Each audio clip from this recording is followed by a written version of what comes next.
Chapter 6.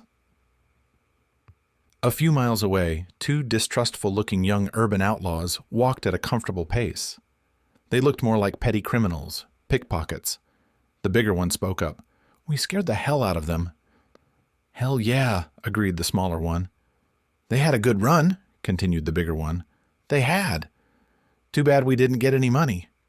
"Too bad. Never mind. When we get the bounty, we won't have to live like bandits."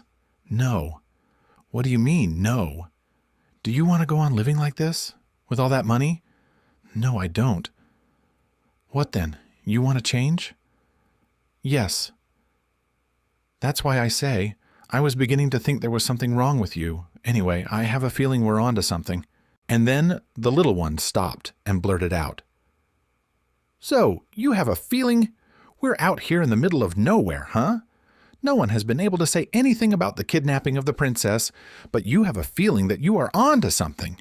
And silly me, I'm off to the Great Plains with you. We've been marching here for a day, and I didn't realize we were going anywhere. I'm the fool. Me. That's all the sense I had. I'd rather have stayed in town. It's the summer festivities, and I'd have been comfortably settled by now." "Oh, why are you so upset? You'll be all right if you walk a little, and maybe the reward will be in sight. With that kind of money, you could buy a house and even open a pub. Think about that. You've got to fight for it, but here's your chance," explained the big one. "Here. And besides, we left half a day ago. It's true, though, that we're out of water." "We are." "Look at that. Spoils." Two walking figures appeared in the distance. Arlo and Owen came opposite them. When they met, all four stopped. The larger of the outlaws sized them up and finally spoke. Which way, young men? Have you lost your way?" "We are not lost. We are going that way." "And you?" said Arlo firmly. "And we're going that way, but we might as well go that way." "Where are you from?" asked the big one. "From a small village beyond the dark forest." "Did you see any black riders about 2 days ago?" asked Arlo. "That depends on how much water you have, but mostly it depends on how much money you have," said the big one. "Well, we don't have any money, but we might have some water." "Do you hear that?" he said to the smaller one, laughing. "Now give me that water immediately," he urged Arlo. "First things first, what do you know about the horsemen?" asked Arlo, who did not like the boy's manner. The smaller one started to speak. "We come from the capital. You can see black riders there every day." But the other one choked the word out. "Shut up. I'll do the talking. What's all this interest in black riders? You don't want to join the army of Walter, do you?" "No, they kidnapped my little sister. We're looking for her," answered Arlo. "What are you saying? Your sister?" "But the king's daughter has been kidnapped, and we're going to collect the bounty on their kidnappers." "Princess Lydia? Her too?" "It can't be a coincidence," Arlo mused.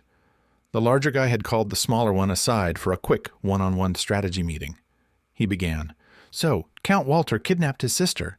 Why shouldn't he kidnap the princess? The bastard. One girl wasn't enough for him. See, I told you we were on to something. We'll get the princess out." "Who? What do you mean, who?" "Us. We're not even going to let the reward go to these villagers. We've got to lose them somehow, so they don't get there first. We'll take their water and all their food. Then they won't last long on the plains, and we'll beat them hard, just for sure." "We will," the smaller one agreed. They went back to Arlo, and he shouted at them, "Enough of your whining! Give me that water quick!" The bandits attacked Arlo and Owen.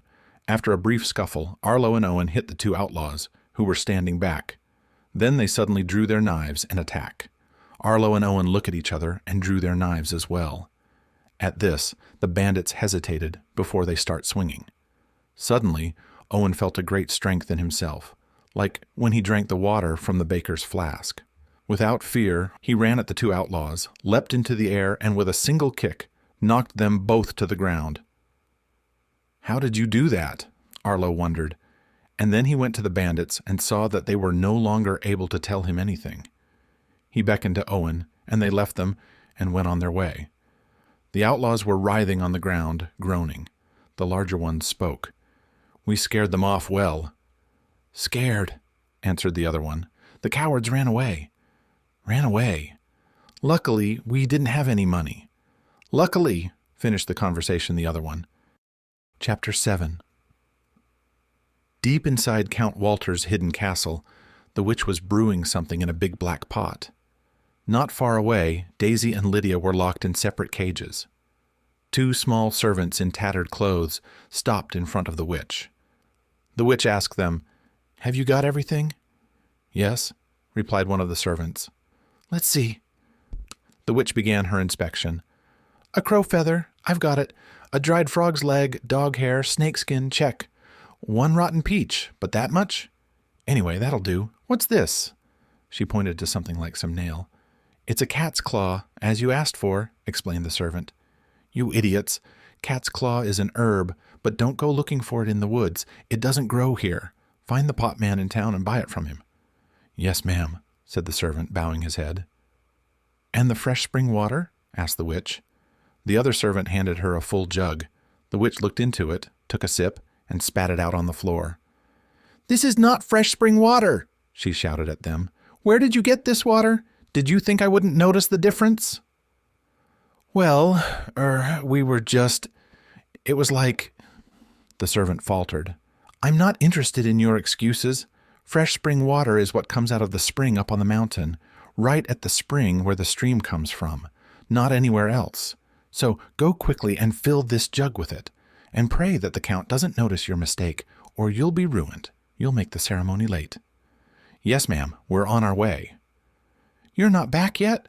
Run!" The two servants ran away quickly. The witch turned to the girls. "Do you see how I'm surrounded by wretches? You can't trust them with so much," she began to complain. "I feel so sorry for you," said Lydia in the cage in a sorrowful voice. "I mean it.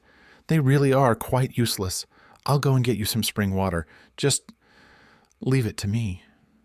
"Do you really think I'm a fool? Go ahead and mock. We'll be friends soon enough." "Really?" "You can't expect that. I am a horrid person. I don't have any friends.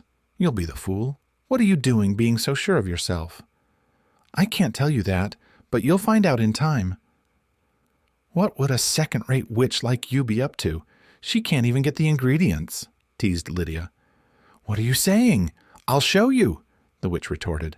"You'll be so in love with the Count from this potion that you won't be able to look at any other man. Am I second-rate?"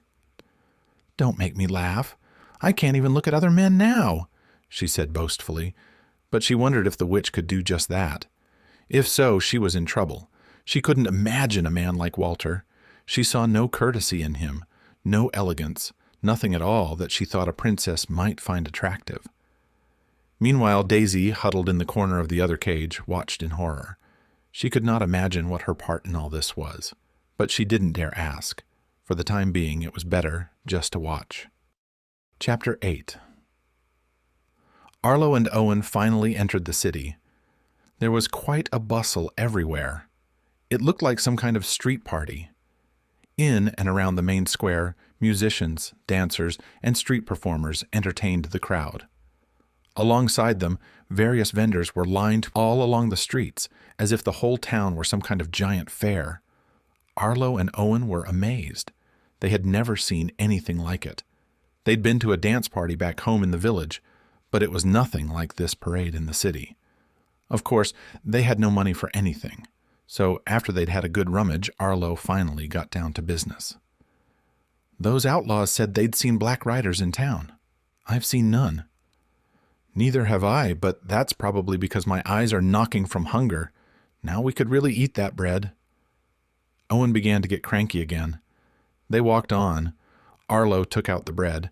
Then they noticed an old beggar sitting on the ground by the side of the street.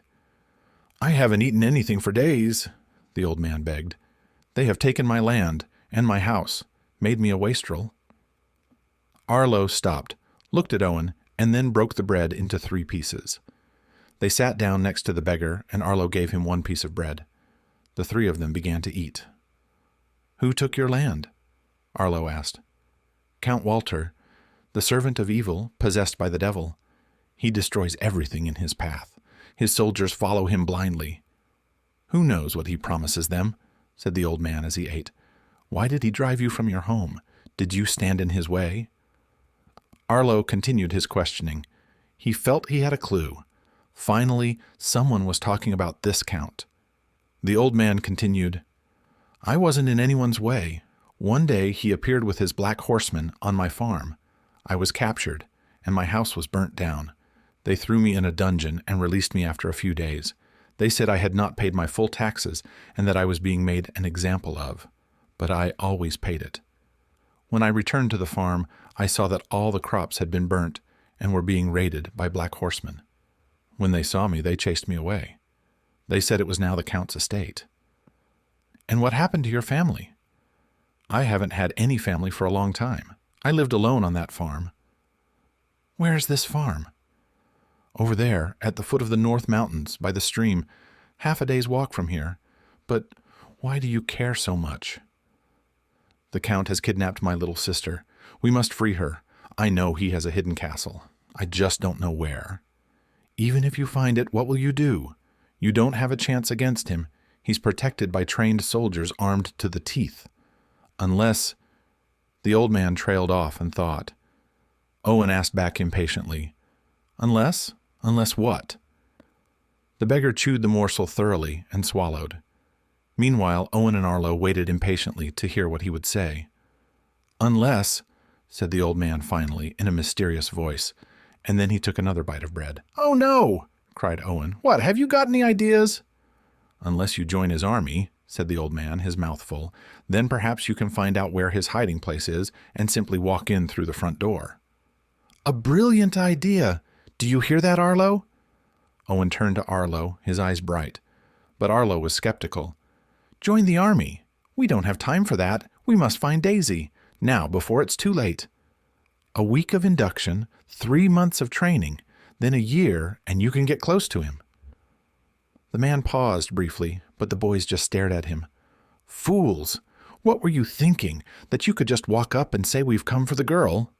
No, my little friends, forget it. If you have a nice life, I'm telling you.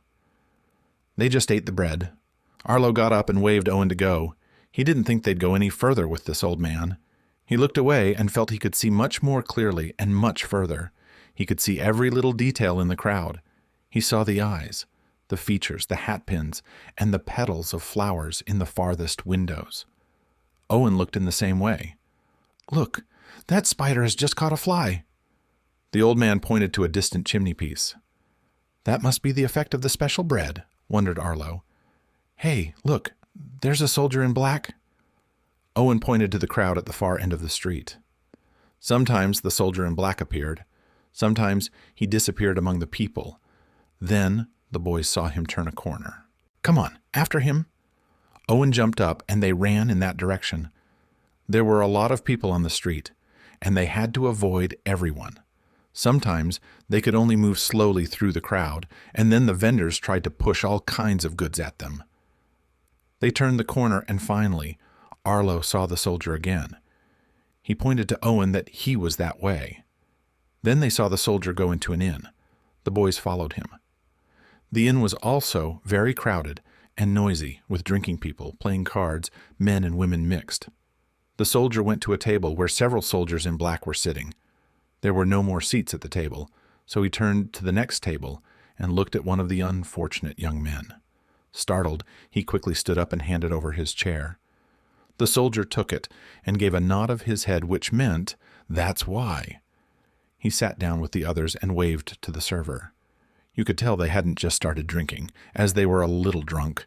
They were just drinking and laughing. Arlo and Owen mingled with the crowd. Although no one knew them here, they thought it best to keep a low profile for the time being.